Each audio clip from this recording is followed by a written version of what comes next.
수요예배 말씀 본문입니다. 예레미야 33장 1절에서 3절 우리 믿음으로 함께 읽겠습니다.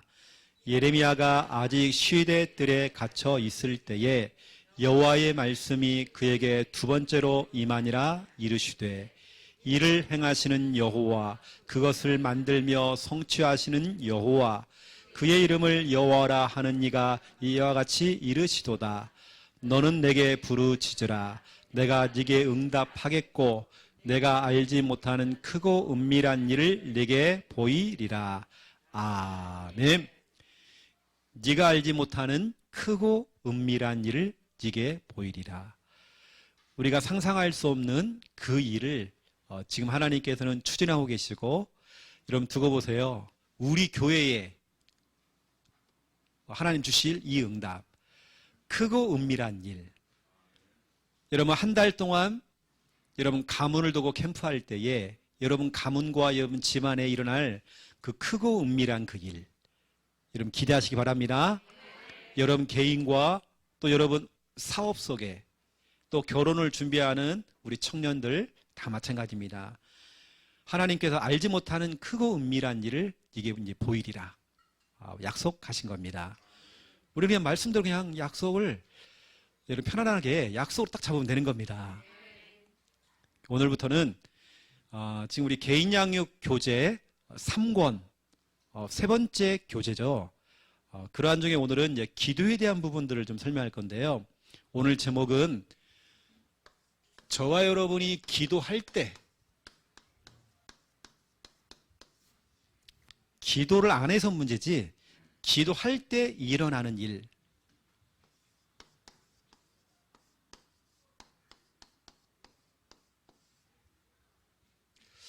우리 교회 성도들이 조금 착각하는 게 뭐냐면 전도일지를 썼다, 그냥 그것이 뭐 기도다, 이렇게만 여러분 착각하시면 안 됩니다. 전도일지를 써놓고요, 여러분 진짜로 집중 기도를 하셔야 됩니다. 그렇죠. 그걸 쓴 걸로 그냥 난 기도했다라고 여러분들이 그냥 넘어가면 안 되고, 정말로 그걸 쓰고 거기 붙잡은 언약 가지고 여러분 기도해야 되겠죠. 그렇죠. 이제 시간표가 되어지면 이게 뭐 진짜인지 가짜인지는 모르겠지만 위드 코로나, 이제는 뭐 코로나하고 같이 생활할 수 있는 근데 그런 이제 시간표가 온대요. 뭐 정부의 어떤 관료들은 뭐 10월 달, 뭐 11월 달부터는 그렇게 뭐 될 수도 있다라는 식으로 정치인들이 좀 얘기를 하고 있는데, 이게 뭐냐면 그냥 똑같은 독감이다. 실질적으로 해마다 독감으로 죽는 숫자나 코로나를 통해서 죽는 숫자나 차이가 없습니다. 우리가 너무나도 겁을 먹어서 그러는 거지, 너무 겁을 먹어서 그러는 거예요. 뭐 누가 죽었다더라 이러니까 겁을 먹어가지고. 원래 죽는 사람은 죽는 거고요, 여러분들은 사명이 남았기 때문에 죽지 않습니다. 이제 곧 그게 온대요.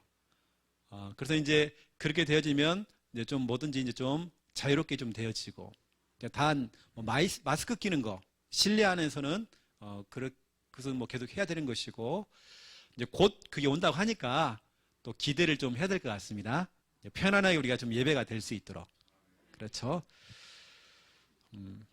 제가 오늘 어떤 현장에 가서 실제 제가 오늘 이제 사역을 하면서 이런 얘기를 좀 했습니다. 여러분 초대교회 전략 중에 전략, 초대교회 그 작은 숫자가 다수인 로마를 정복했고 세계를 정복했던 그 전략, 어쩌면 로마의 속국이 되었지만, 속국이라고 하는 것은 우리가 예전에 일제시대 때에 일본 나라를 빼앗겼잖아요. 이것처럼 이스라엘 백성들이 나라를 빼앗기고 로마의 속국이 되어버린 겁니다. 원래 자기들의 언어는 히브리어거든요. 그런데 로마의 나라를 빼앗기니까 헬라어로 바뀌어버린 겁니다. 이 정도로 이제 비참한 시대였죠. 이때 초대교회가, 그 연약하고 속국이 되었던 이 초대교회가 그 강대국 로마를 정복했던 전략이 있거든요. 그 전략이 뭐냐면, 제가 전에도 한번 말씀드렸습니다.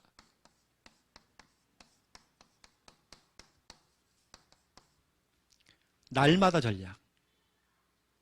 여러분, 마귀가 못 버티는 전략이 이겁니다. 날마다 전략. 여러분이 날마다 구원의 길을 한다. 날마다 예배를 드린다. 날마다 여러분이 기도를 한다. 여러분 날마다 여러분 찬양을 하신다. 날마다 감사한다. 이때 마귀가요 힘을 못 씁니다. 날마다 전략. 이게 성경에는 중요한 부분에 보니까 날마다라는 이 단어가요 많이 나와요. 특히 여러분 사도행전에 보면 날마다 이게 참 많이 나옵니다. 대표적인 예입니다. 대표적인 예로 사도행전 2장 46절이죠. 초대교회 성도들은 날마다 모였대요. 성전에서 집에서. 우리 교회 성도들도 날마다 모일 수 있습니다. 어디서? 교회 카톡방에서. 같이 공유하고, 그렇죠? 또 막 해주고요. 좋아요 해주고, 아멘도 해주고, 소통되잖아요. 그렇죠? 초대교회 전략은 날마다 모였대요. 이거 굉장한 겁니다. 날마다 모였다는 거. 그러면서 사도행전 5장 42절에 그들이 날마다 성전에 있든지 집에 있든지 예수가 그리스도라고 가르치기와 전도하기를 그치지 않았다. 날마다 전략입니다. 날마다 말씀운동, 날마다 전도운동. 날마다 전략이죠. 이걸 누가 이깁니까? 그렇게 똑똑했던 유대인들이 초대교회 멤버들을 죽이려고 그렇게 막 달라붙고, 또 강대국 로마가 정치력, 경제력, 군사력을 가지고 그렇게 달라붙어도 그 소수의 초대교회 복음 가진 그 사람들 이길 수가 없는 거예요. 왜냐하면 이 사람들은 날마다거든요. 날마다 복음, 날마다 기도. 이러니 그 사람들을 누가 이기겠습니까? 거기에다가 사도행전 19장 9절이죠. 두란노 서원에서 날마다 강론하면서 2년 동안 날마다 모여가지고 훈련을 시켰대요. 날마다 구원을 그리는 훈련시키고, 양육하는 훈련시키고, 계속 기도하는 훈련을 시키고, 전도 훈련을 시키고, 제자 훈련시키고, 날마다 모여서. 이러니 마귀가 어떻게 이깁니까? 제가 오늘 말씀 사역을 하면서 이 메시지를 제가 좀 어떤 분에게 좀 전달했거든요. 저는 정말 체험해봤습니다. 매일 가정 예배, 매일 예배를 한번 드려봤어요. 그것도 그냥 예배 행위가 중요한 게 아니라 진짜 예배를 한번 드려봤습니다. 매일 가정 예배를 드려봤습니다. 이것을 오랫동안 몇 년을 거쳐서 매일 가정 예배. 왜냐, 우리가 가진 것도 없고 능력도 없고 힘이 없고 정말 어려웠고, 우리가 현실이 너무 어려우니까 우리가 믿을 분은 하나님밖에 없더라고요. 날마다 전략, 매일 가정 예배를 드렸어요. 근데 하나님께서는 역전을 시키시는데요, 우리는 없었는데 있게 만드시더라고요. 몸이 아팠는데 하나님께서는 치유하시더라고요. 하나님께서는 소수의 사람이 모여서 가정 예배를 드렸는데 나중에는 우리 집안 가족들이 다 예수를 믿게 되어지고, 우리 형제들이 다 예수를 믿게 되어지고, 전체가 다 복음화가 되어지는, 하나님께서 그런 걸 막 주시는 겁니다. 매일 가정 예배였죠. 우리 교회 성도 가정 가운데에 매일 가정 예배를 드리고 있는 가족들이 다 같이 모여서 그런 가정이 있어요. 제가 그 가정에다가 이 말씀을 준 겁니다. 매일 예배. 그러면서 두 번째입니다. 매일 양육, 매일 다락방. 치유가 필요한 사람들을 매일 찾아가서 매일 사역을 해준 겁니다.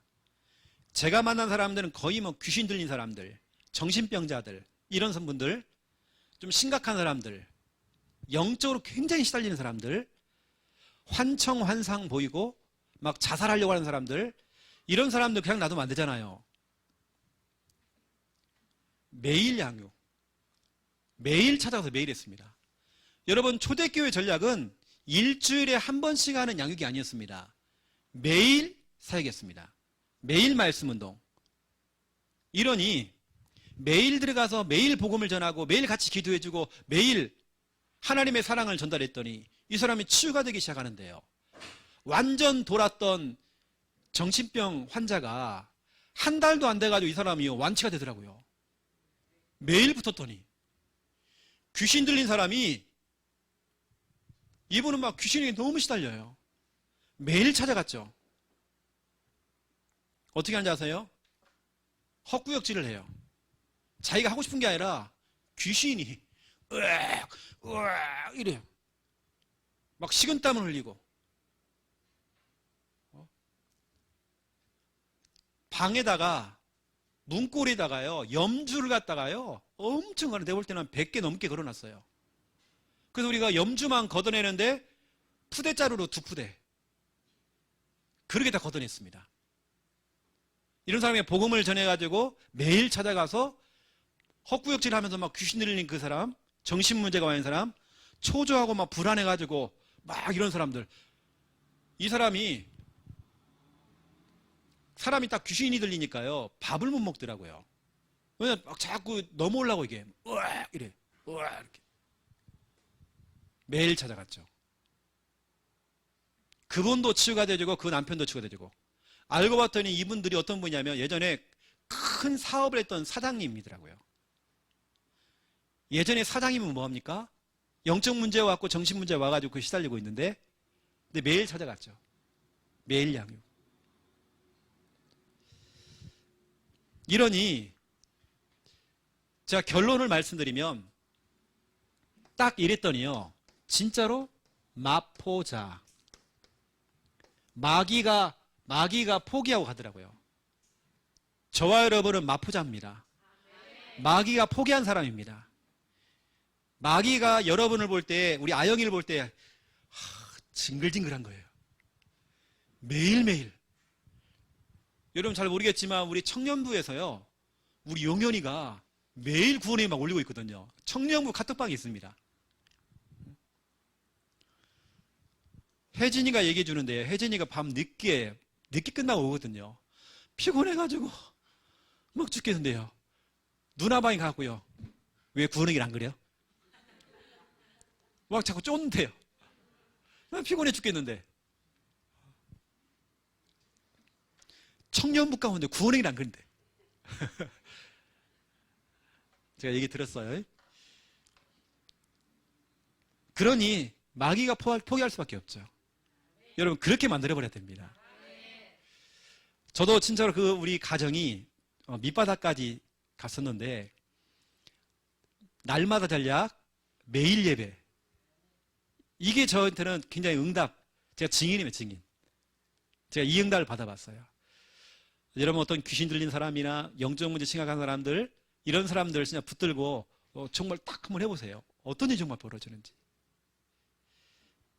좀 아시고 여러분들이 앞으로 좀 참고하시고 좀 사역을 하시라고 오늘 좀 말씀을 드리는 겁니다. 제가 이제 좀 되어지면 우리 이제 하반기부터 시작해서 워밍업으로 우리 부산의 구역을 갖다가 2군데로 나눠가지고요. 본격적으로 이제 구역 예배가 될 수 있도록 그렇게 한번 새 판 한번 짜보려고 일단은 기획을 하고 있습니다. 그래서 한쪽은 우리 박종훈 사님이 좀 할 수 있도록 하고, 또 이쪽 우리 김충만 전사가 할 수 있도록 그렇게 한번 해보려고 준비를 하고 있습니다. 그래서 앞으로 우리 더 많은 이제 사람들 우리 교회 올 거거든요. 지금도 우리 그릇을 딱 준비해가지고 이렇게 이제 구역 또 집중을 할 수 있도록 이렇게 가까운 쪽으로 좀 몰아가지고 이렇게 구역에 집중을 할 수 있도록 이렇게 해보려고 합니다. 좀 아시고, 저와 여러분이 첫 번째 1번, 항상 여러분들은 뭐 고민하지 마시고요. 고민에 빠지지 마시고, 그럴 시간도 없습니다. 우리는 먼저 선택할 것이 있습니다. 어떤 상황, 어떤 현실 앞에서 먼저 여러분이 선택할 게 있습니다. 저 같으면 그럴 것 같아요. 만약 어떤 힘든 일이 생겼다. 저 같으면 오늘 수요예배 나옵니다. 전 예배 드립니다. 저는 먼저 예배 드릴 것 같아요. 다른 거 다 제쳐놓고, 왜냐, 이것은 내 힘으로는 안 되기 때문에 하나님의 도우심이 필요하잖아요. 이걸 잘하는 사람이 누구냐면 사무엘상 7장 5절부터 14절. 사무엘이죠. 사무엘과 이스라엘 백성들에게 위기가 찾아온 겁니다. 블레셋 군대가요, 예고도 없이 쳐들어와 가지고 미스바라고 하는 곳에 모였을 때에 블레셋 군대가요, 블레셋 군대는 이미 전쟁할 준비를 다 해가지고 이들을 포위를 다 간 겁니다. 이스라엘 백성은 전혀 준비가 안 돼 있는데, 여러분 생각해 보세요. 그러면 누가 이깁니까? 그렇게 둘러싸임을 당했을 때에 사무엘이 뭘 선택하느냐? 우리는 예배드리자. 이 전쟁은 우리가 총을 들고 칼을 든다고 우리가 이게 된 게 아니다. 지금 이미 그건 늦었다. 우리는 하나님께 예배하자. 그 바쁜 중에 어린 양을 잡아다가요, 번제를 드린 겁니다. 여러분, 번제를 드리려면 껍질 벗겨야 되죠, 포를 떼야 되죠, 피를 받아고 뿌려야 되죠, 번제 불을 질러가지고요 태워야죠. 시간이 많이 걸려요. 차라리 그 시간에 도망가면 더 빨리 건데, 도망갔으면 몇 명은 살 겁니다. 그런데 그게 아니라 온전한 번제를 드린 거예요. 온전한 예배. 근데 성경에 참 재미난 이야기가 나옵니다. 번제를 드리는 중에, 여러분 예배를 드리는 중에 하나님께서는 블레셋 군대를요 다 쳐버렸어요. 예배하는 중에. 여러분 저 같으면 예배할 것 같아요. 예배 중에. 이 시간 이 예배 중에 여러분 답답합니까? 예배 중에 하나님이 역사했는데 어떤 역사냐? 에베네셀의 축복. 여러분 에베네셀 알죠? 하나님이 여기까지 우리를 도우셨다. 저 같으면 예배 드릴 것 같아요.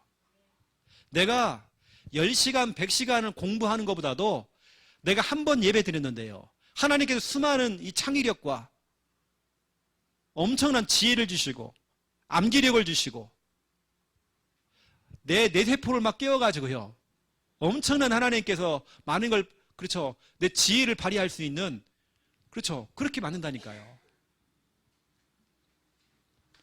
여러분 뭔가를 여러분 해야 될, 선택해야 될 순간이 왔을 때에 예배입니다. 여보, 우리 예배합시다. 우리 예배 드립시다. 진짜 지금 우리가 하나님께 엎드립시다. 하나님께 완전히 한번 맡겨보고, 하나님 정말 하나님이 어떻게 하셨냐 한번 봅시다. 우리가. 제가 이런 얘기들은 한두 번 한 게 아니라 여러분 계속 한번 얘기할 겁니다.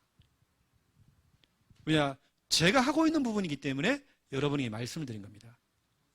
먼저 예배죠.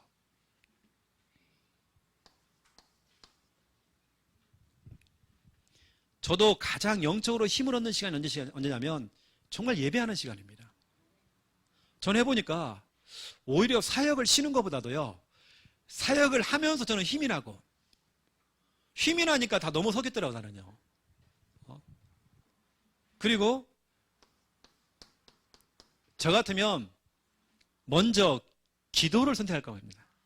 막 사람한테 막 전화해가지고 막 힘들다, 어렵다, 막 이렇게 막 얘기하고, 사람들한테 막 얘기해가지고 막 위로받고, 그럴 시간 없어요. 막바로 우리는 즉시입니다. 즉시 기도하고, 즉시 결박해버리고, 우리 즉시 엎드리고, 기도입니다, 기도. 이게 바로 오늘 본문 예레미야 33장 1절 3절입니다. 예레미야가 감옥에 갇혔어요. 감옥에 들어가자마자 하나님의 음성을 들은 겁니다. 예레미야야, 너 다른 거 하지 말고 너 내게 부르짖어라. 기도해라. 이 음성을 듣게 된 겁니다. 예레미야가 낙심하지 않고요, 시대 뜰 감옥에 갇혀가지고 뭐냐?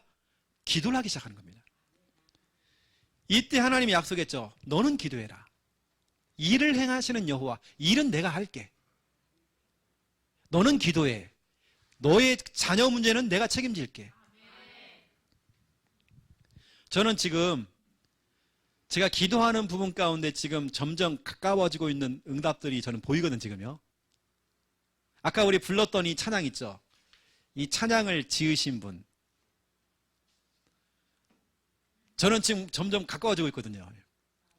우리 이런 분들이. 저는 뭐 오는 게 있습니다. 제가 무당은 아닌데, 뭐 오는 게 있습니다. 왜냐, 하나님께서는 기도하래요. 일을 행하시는 여호와. 하나님이 일을 하신대요.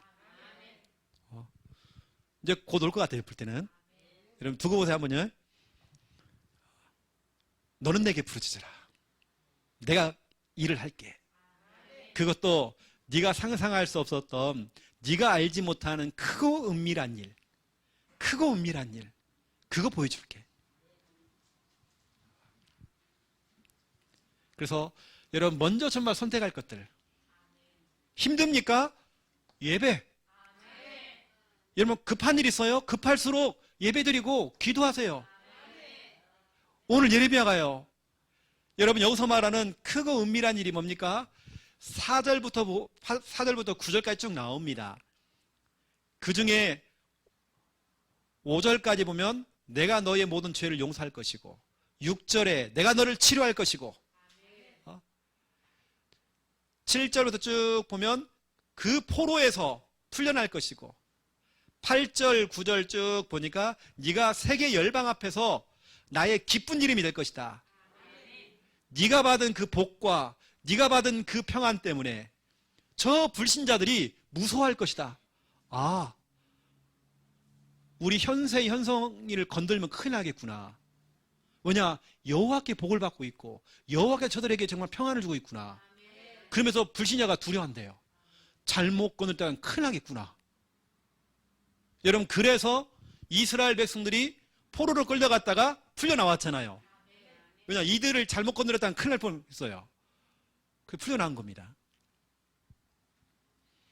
그리고 여러분, 먼저 선택할 것들입니다. 세 번째, 우리는 먼저 선택할 거. 지금 우리 진해에 있는 가족들이 정말 잘하고 계시는데요. 가장 시급한 거, 가장 먼저 우리가 해야 될 거, 전도죠. 전도. 사도행전 7장 54절에서 60절에 스데반이 복음 전에다가 순교당했어요. 그러면 이때 사람들은 어떻게 합니까? 아, 당분간 좀 쉬어야 되겠다. 복음 전에다가 작살나겠구나. 이게 아닙니다. 8장 1절 3절을 보세요. 막 핍박이 막 더 왔어요. 막 교회를 잔멸하고 예수 믿는 사람들 막 집에까지 막 들어가고 막 잡아다가 막 죽이고 막 감옥에 가두고 이러는데 4절부터 8절 이들이 흩어져서 이 전도를 멈추지 아니하고 이 전도를 쉬지 않고 사마리아에 들어가서 복음을 전한 겁니다. 그 사마리아를 뒤집어 버렸어요. 우리가 정말 먼저 뭐 했느냐? 이 핍박 시대에도 전도를 한 겁니다. 돌아오는 주일날 우리에게 떨어지는 메시지, 마태복음 21장 34절부터 36절을 가지고 메시지를 줄 거거든요. 거기 정말 중요한 말씀이 나갑니다. 예수님이 직접 하신 말씀 가운데예요. 처음보다 더 많은 사람을 하나님 보내신다고 그런 말씀이 있습니다. 핍박이 오고 어려움이 오는데 우리가 볼 때는 이게 되겠나 그랬는데 하나님께서는 더 많은 제자를 보내고 우리 교회 복음 경제를 막 붙이시고 더 많은 것들을 막 자꾸 붙이시는 거예요. 그 내용입니다. 포도원, 농부, 비유인데요. 예수님께서는 더 많은 축복들을 계속 보내시는 거예요. 이제 그 내용을 가지고 돌아오는 주일날 강단 말씀이 나갈 것입니다. 여러분 진짜 기대하셔라. 다른 거 아니더라고요. 돌아오는 제가 강단 말씀 통해 말했지만 진짜 전도운동하고 복음운동하는 교회 하나님께서는 계속 축복을 갖다가요 계속 갖다 부으시는 겁니다. 코로나19 시대에 교회들이 다 주춤입니다. 주춤 정도가 아니에요. 수도권에 있는 교회들은요 많이 문 닫았습니다. 아예 예배 자체가 안 되니까 지금. 근데 우리 교회는 한 주도 안 빼놓고 예배 드렸어요. 여름 성경학교 하고요. 어른 성경학교 하고요. 낚시 갔다 오고요. 이번에 또 10월 달에 또 낚시 가자고 우리 청년들이 지금 그래가지고 그렇게 할 것 같아요. 또 이제 우리 할 거 다 하거든요. 전도, 이런 가장 시급한 거. 여러분 먼저 뭔가 여러분 선택해야 될 순간이 왔을 때에 예배. 오늘 잘 왔습니다, 여러분. 기어서라도요 예배 와야 되는 거예요. 여러분 지금 편안하게 예배 드리고 있죠. 제가 잠깐 한 목사님하고 팀이 되어져서 저기 중국에 들어가 가지고요. 중국에 북한하고 딱 그 접경 지역 강만 지나오면 이제 중국, 바로 이제 북한 사람들이 보이는 딱 거기에 뭐가 있냐면 선교사님이 그거래요. 뭐 노인정, 뭐 고아원처럼 그 차려 놓고, 그게 아닙니다. 탈북자들을 숨겨주는 거예요. 탈북자들을 숨겨주고 거기서 같이 예배를 드린 거예요. 거기에 들어가 가지고 우리가 예배를 드리는데요. 밖에서는 공안들이 막 돌아다녀요. 잡으려고 막. 여러분 지금 이렇게 편안하게 예배 드리고 있죠. 우리가 그때 어떻게 예배 드린지 아세요? 입에다가 수건을 물고 우리 찬양하고 예배 드렸어요. 입을 뒤집어 쓰고. 여러분 진짜 이렇게 편안하게 지금 예배 드리고 있는 겁니다. 아직도 여러분 그렇게 예배 드리고 있다는 거예요. 사람들이 지금 걸리면 잡혀가니까 그렇게 지금도 예배 드리고 있어요. 우리는 지금 얼마나 편합니까? 진짜 우리는 기어서라도요 예배 와야 돼요. 예배, 기도, 전도, 여러분 진짜 이거 놓치면 안 됩니다. 우리가 진짜 먼저 해야 될 거. 이것을 초대교회는 날마다 전략으로 날마다 붙어버리니까 마귀가 못 견디고 유대인들이 못 견뎌요. 그 강대국 로마가요 정복당했습니다. 여러분들은 이거 선택하는 겁니다. 아, 내가 오늘 친구하고 만나기로 했는데 이게 아니죠. 먼저 예배. 나 예배 드리고 그 다음에 만나자. 이렇게 돼야 되는 겁니다. 그래야 여러분 친구가 나중에 힘든 일 생겼을 때 여러분에게 손을 벌린다니까요. 아, 나 힘들어 죽겠다고. 이때 여러분 정확한 복음을 전할 수 있죠. 그래, 여러분 두 번째 2번입니다. 진짜 여러분들이 이제 오늘 제목 그대로 여러분 기도할 때 일어나는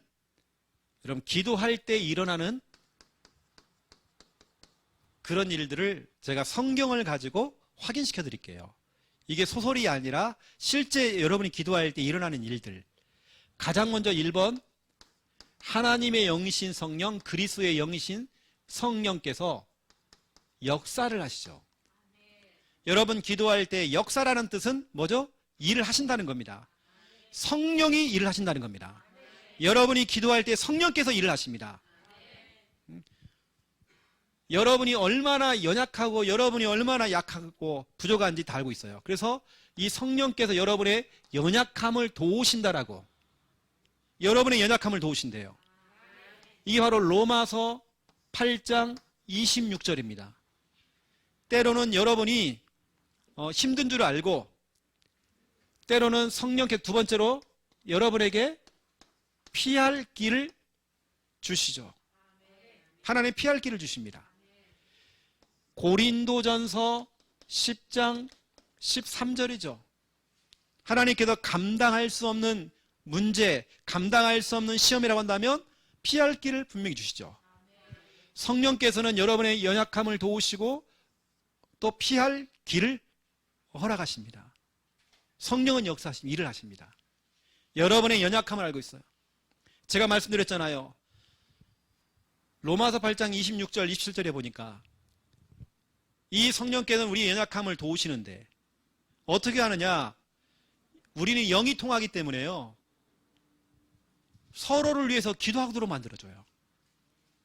우린 영이 통하기 때문에, 예를 들어 우리 김순희 권사님에게 어떤 문제가 있다. 그러면 영이 통하기 때문에 이상하게 해요. 기도하도록 만들어줘요. 하나님께서 어느 순간에 저에게 기도를 시켜요. 뜬금없이 제가 우리 성도님들 생각나요. 그 제가 기도한다니까요. 새벽에 잠을 자다가 벌떡 일어났는데요. 순간 여러분 잠결에 일어나는데 누가 생각나? 기도합니다. 저는요. 분명히 뭐가 이유가 있는 것 같아요. 성령께서 저게요 기도를 시키는 것 같아요. 그분을 도와서 기도해요. 그때 제가 때로는 한 번씩 물어봅니다. 혹시 나에게 기도를 시키던데 진짜로 목사님 그때요 내가 어떤 일이 있었다는 거예요. 나 이런 경우 진짜 많이 만났습니다. 하나님께서 영이 통하기 때문에 성령의 사람들을 통해서 기도를 시키더라고요. 여러분의 연약함을 도우십니다. 성령께서는 두 번째 2번입니다. 천사는 여러분이 섬겨야 될 그런 존재가 아닙니다. 불교에 가면 탱화에 보면 선녀 그림 있죠. 그걸 섬기는데 천사는 섬기는 그런 영적 존재가 아닙니다.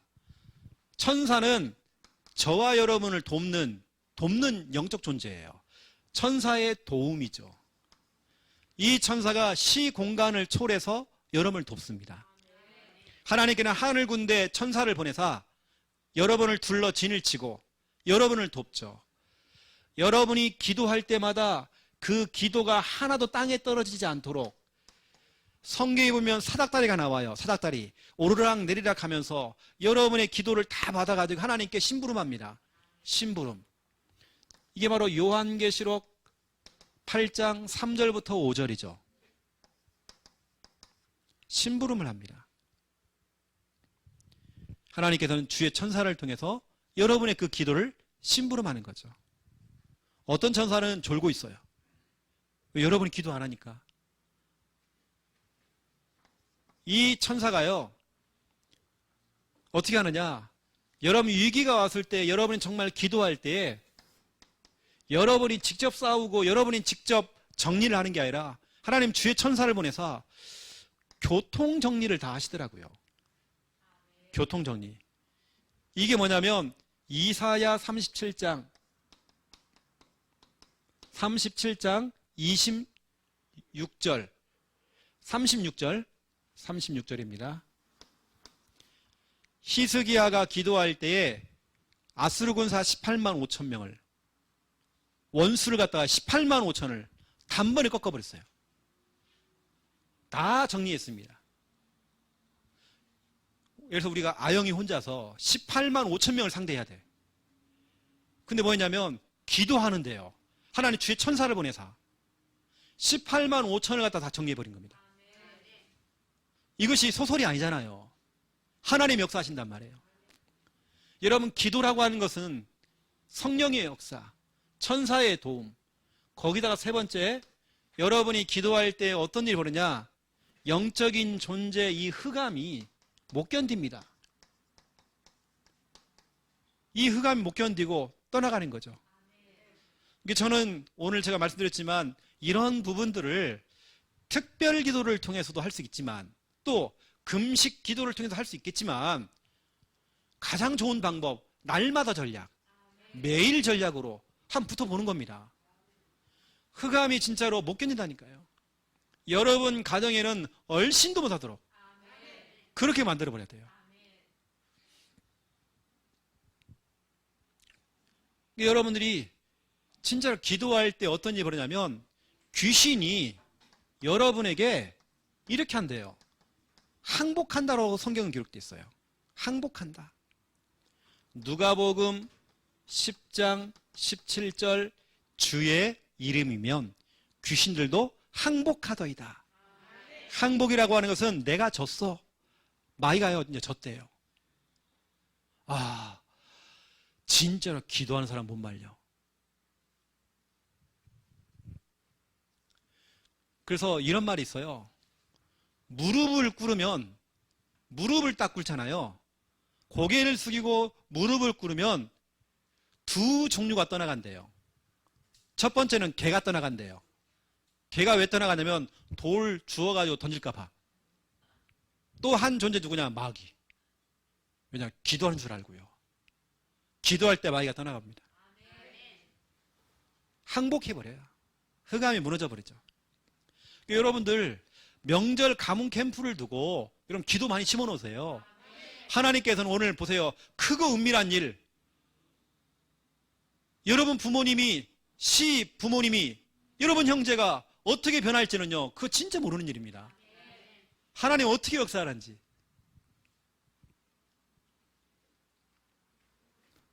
이 정도가 아닙니다. 진짜로 예수 그리스도로 명령했더니 이 마귀가요, 뭐 다른 거 없어요. 막 즉시 떠나버렸대. 그냥 즉시. 저는 이런 거 진짜로 몇 번 체험했거든요. 마귀가, 귀신이 막 즉시 떠나가 버리는 거. 사도행전 16장 18절입니다. 여러분 명절 캠프를 두고 한 달 동안 여러분 진짜로 한번 기도해 보세요. 이걸 갖다가 이번에만 하는 이벤트로 하지 말고 매해년마다 명절 앞두고 한 달 정도는요, 집중으로 여러분 한번 붙어봐야 됩니다. 당연히 여러분 제사가 무너질 것이고, 우상이 무너질 것이고, 종교 생활하고 있던 형제가, 아니면 이단에 빠져 있었던, 신천지에 빠져 있던 형제가 그 글을 붙들고 있는 영이 떠나가니까요, 어떻게 있습니까? 맑은 정신이 돌아오는 거예요. 정확한 복음을 듣고 돌아오게 돼 있는 거죠.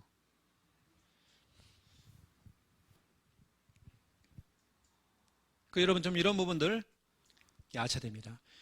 제가 사역했던 분 가운데에 제가 실토를 하더라고요. 실토를 내. 신천지 갔다 온 거예요. 신천지. 근데 여러분 영적으로 싸워주니까요, 그 영혼을 붙들고 있던, 대화를 하니까 싸움밖에 안 나요. 영적으로 싸운 겁니다. 기도한 겁니다. 그랬더니 그 영이 못 견디고 나가요. 꼭 무당집에 그 귀신이 역사를 못하듯이 영이 떠나가니까요, 기도하니까 영이 딱 떠나가더라고요. 이 사람이 갈급하게 만들어요. 정확한 복음을 딱 듣게 만들더라고요. 그분이 나중에 얘기하는 거예요. 내가 원래 신천지였다고. 이렇게 얘기를 해줘요. 흑암이 딱 떠나가 버립니다. 여러분 기도하면 네 번째, 더 깊은 소식을 제가 여러분에게 설명해 볼게요. 네 번째, 이게 뭐냐면 하나님의 더 좋은 계획 발견. 다 기도하니까 나는 위기라고 생각했는데 그것이 위기가 아니라 기회가 된 거예요. 오히려 우리가 집안에 어떤 문제가 생겼는데 문제가 오히려 전체가 복음받을 수 있는 기회가 됐고, 오히려 우리 형제가 병원에 입원했는데 그게 문제인 줄 알았는데 오히려 목사님을 모시고 가가지고 복음 전할 수 있는 기회가 되어지고, 어제도 그 친구분이요 30년 동안 막 복음을 전했대요. 하도 씨알도 안 먹히니까요, 저한테 데리고 온 거예요. 저를 만나자마자 이분이 그럽니다. 자기 소개를, 저 불신자입니다. 그래. 어떻게 아셨냐고, 불신자인지. 우리 친구가 30년 동안 얘기했다는 거예요. 30년 동안 얘기하니까 자기가 이제 아는 거예요. 내가 불신자라는. 자기가 들었다는 거예요. 복음 다 들었다는 거예요. 하도 많이 들어갖고 그냥 다 알더라고요. 그래서 아이고 잘 알고 계신다고. 성경에는 입으로 시인하고 고백하라고. 제가 혼자 또 막 떠들었죠. 또 막 정신없도록 또 만들었죠. 제가요. 저는 그런 분들 만나면 막 정신없도록 만들거든. 막 하거든. 제가요. 이 사람은 혼매해가지고 막 그런가? 막 이렇게 합니다. 해놓고는 자 영접합시다. 영접 타라 하고요. 예수님 어디 계시는데요? 내 마음에 계셔요. 이제 됐어. 이제 당신 이제 불신자 아니야. 이제 어제 와서 이제 복음 듣고 30년 만에 이분이 구원을 받았어요. 이분이. 그럼 갈 때는 이제 머리를 긁으면서 이게 아닌데, 아이씨 30년 만에 30년을 버텼는데 내가 예수 안 믿으려고 자기가 예수를 탁 영접했어요. 기쁜 마음으로 돌아갔습니다. 이분이. 오히려 여러분 문제가요, 더 좋은 계획, 우리들에게는 더 좋은 계획입니다. 우리는 그걸 찾아내야 되는 거예요. 그게 바로 오늘 예레미야 33장 3절이라니까요. 예레미야가 감옥에 갇혔는데 전화위복이 된 거예요. 오히려 그것이 크고 은밀한 일, 더 좋은 하나님의 축복을 받는 그게 기회가 돼버린 겁니다. 여러분, 문제를 문제라고 인식해버리면 그건 끝까지 문제입니다. 제가 오늘 어떤 분에게 이런 얘기 했거든요. 우리 스스로가, 여러분 스스로가 의외로 그런 거 진짜 많습니다. 뭔가 여러분 스스로가 여러분 자신을 운명에 묶어버려요. 나 과거에 상처 있어. 나 상처 있는 여자야. 그거 어쩌라고요? 상처라는 운명 속에 자기를 가둬놔요, 이렇게. 빨리 벗어나야죠. 나는 가난해. 여러분, 언제까지 가난해야 됩니까? 여러분, 진짜 복음 가지고 다 끊어버려야 되거든요. 그 운명에서 벗어나야 되거든요. 여러분, 운명이 뭔지 아십니까? 마귀가 걸어놓은 마법이에요. 너 이렇게 살아야 돼. 너 민수, 너 이렇게 살아야 돼. 상권아, 너 이렇게 살아야 돼. 이게 마법이란 말이에요. 이게 운명이란 말이에요. 우리가 평생에 예수 믿는다고 하는데도 운명이 다 묶여 있는 거예요. 그럼 우리가 진짜 아무것도 안 돼. 여러분, 몸이 아픈 거 있죠? 이것도 나는 늘 몸이 아파. 이게 아닙니다. 그 운명에서 벗어나야 되는 겁니다. 가난이라고 하는 거 있죠? 빨리 여러분 그 운명에서 벗어나야 됩니다. 과거의 상처와 여러분 잘못된 생각들, 그 운명, 마귀가 여러분을 꽁꽁 묶어놓은 거 있죠?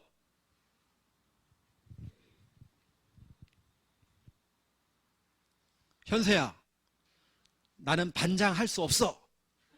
하는 것도 운명이라는 거예요. 아니야, 난 다음 학기에, 다음에 나 반장 도전할 거야. 이게 운명에서 벗어나는 거예요. 나는 못해요. 이게 운명이란 말이에요. 이 운명을 깨버려야 돼요. 나는 할 수 없다고 하는 거 있죠? 운명. 창녕에 있는 지금 이제 85세가 넘은 할머니가 계십니다. 창녕에. 이분이 그래요. 목사님, 나는요,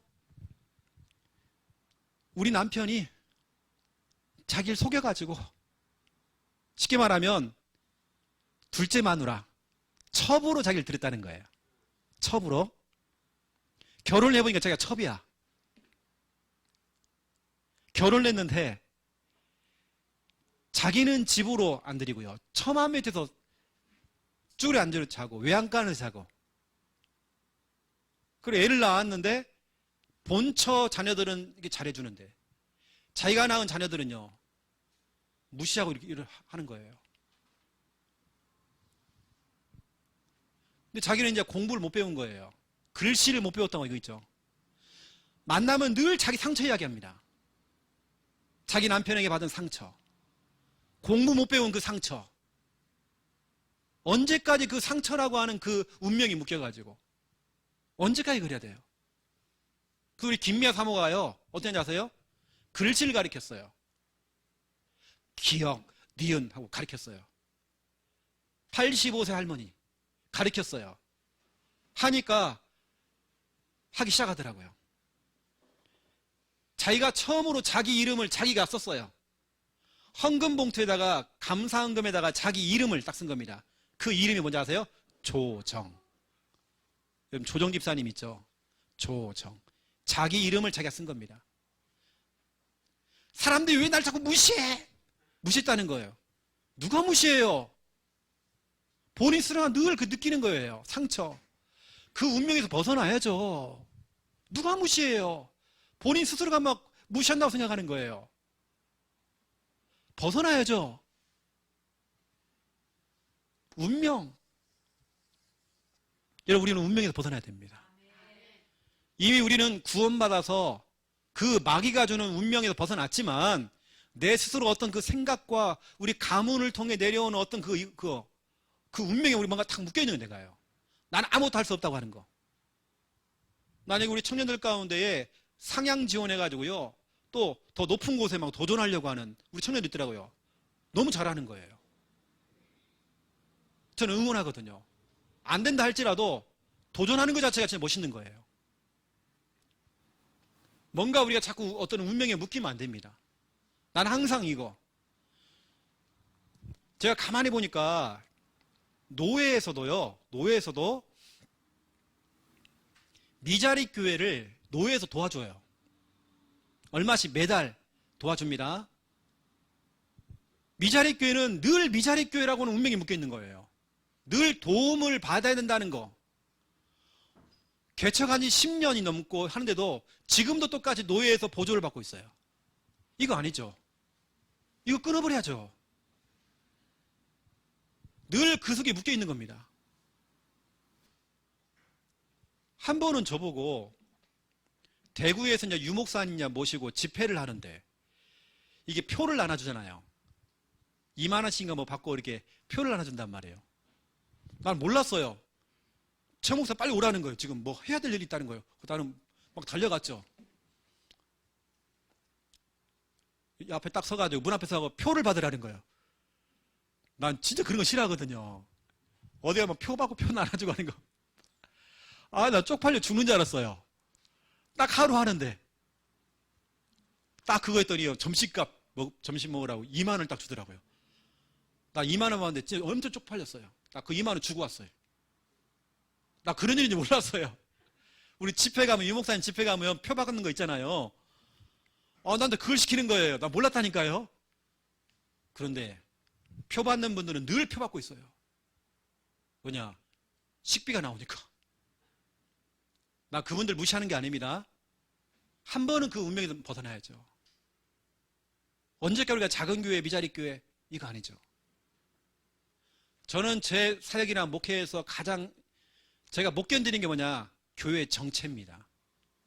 교회가 정체되는 거 저 그거 못 견뎌요. 뭐냐? 하나님 살아계시고 우리가 전하는 것이 복음인데 복음은 생명력이 있고 살아있는 건데 교회는 더 성장해야 되고 부흥해야 되고 당연하잖아요. 전도자 유광수 목사님이 교회가 성장하고 부흥하고 이건 당연한 거죠. 우리가 올바른 전도운동하고 랩넌트 키우고 후대운동하면 당연한 거죠. 앞으로 우리가 정말 구역이 또 나눠져 가지고 하다 보면 더 채워지고 더 나눠지고 하게 되겠죠. 저는 진짜 그거 기대하고 있습니다.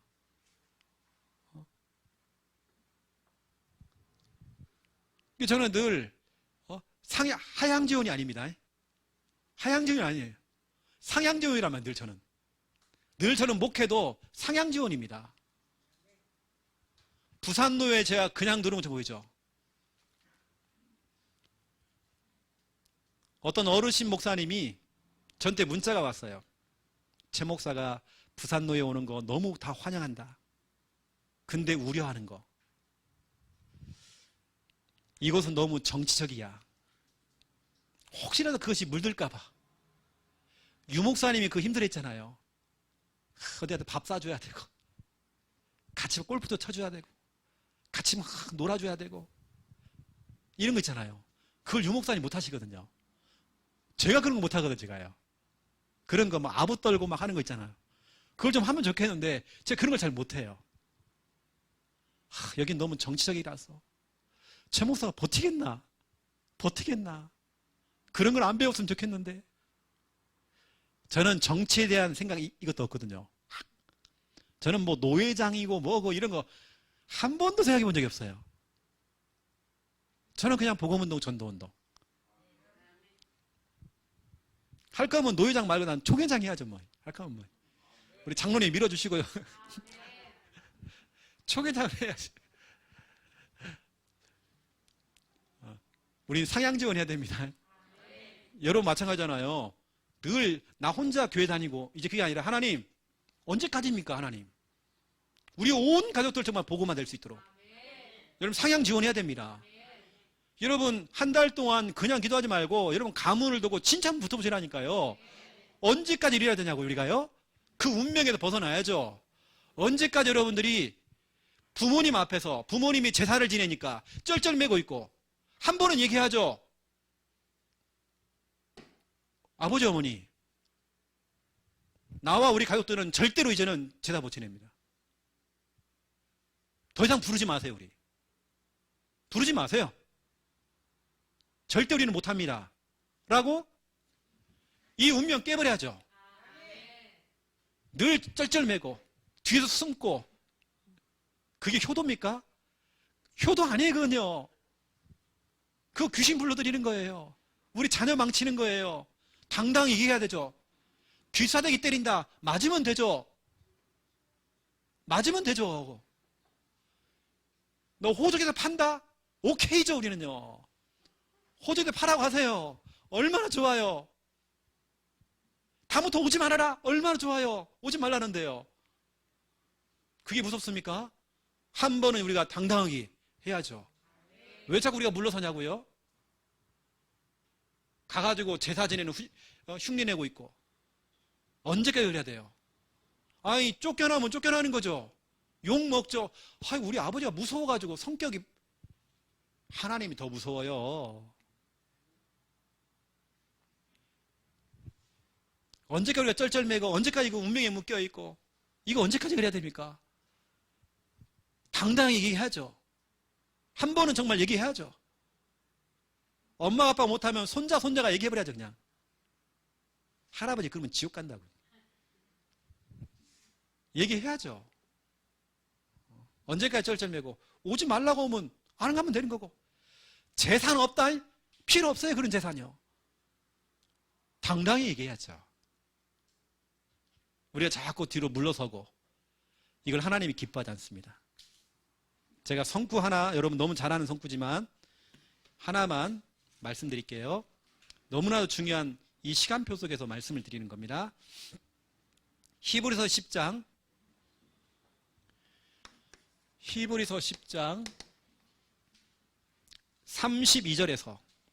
32절에서 39절. 왜 물러서느냐? 왜 물러서? 네가 잘못한 게 있어? 하나님 믿는 게 부끄러운 거야? 제사 안 지내는 게 그게 뭐 이상해? 당연한 거야, 그것은. 물러서지 마. 핍박, 어려움, 그걸 왜 못 견뎌요? 물러서지 마.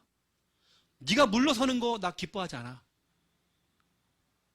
네 부모 앞에서 제사 때문에 쩔쩔매고 있는 거 나 그거 원하지 않아. 당당해야지. 담대해야지. 38절 보시면 나의 의인은 믿음으로 말미암아 살리라. 또한 뒤로 물러가면 왜 자꾸 뒤로 꽁무니를 뺍니까? 뒤로 물러가면 내 마음이 그를 기뻐하지 않는데요. 하나님이 기뻐하지 않는데요. 39절 보세요. 우리는 뒤로 물러가 멸망할 자가 아니대요. 당당히 앞으로 나가야죠. 얘기해야죠. 나 제사 안 지내. 오직 영혼을 구원함을 이루는 믿음을 가진 자니라. 또 이렇게 됐죠. 여러분, 우리 당당해야 됩니다. 우리 하나님 자녀가요. 쩔쩔매면 안 돼요. 한 대 맞죠, 뭐, 그냥. 부모님이 한 소리 듣죠, 뭐. 오지 말래. 아닙니다. 백담사에서 그렇게 불공을 들였던 전도환 씨 아들이 이번에 신학교 들어가가지고요. 아버지를 찾아가서, 아버지, 나 이제는 앞으로 목사가 될 겁니다. 아버지의 그 길을 안 가고 나는 목사가 될 것입니다. 그랬더니 아버지가 그러래요. 내가 지켜보겠다고. 네가 앞으로 교회 개척하면 내가 등록할 거라고.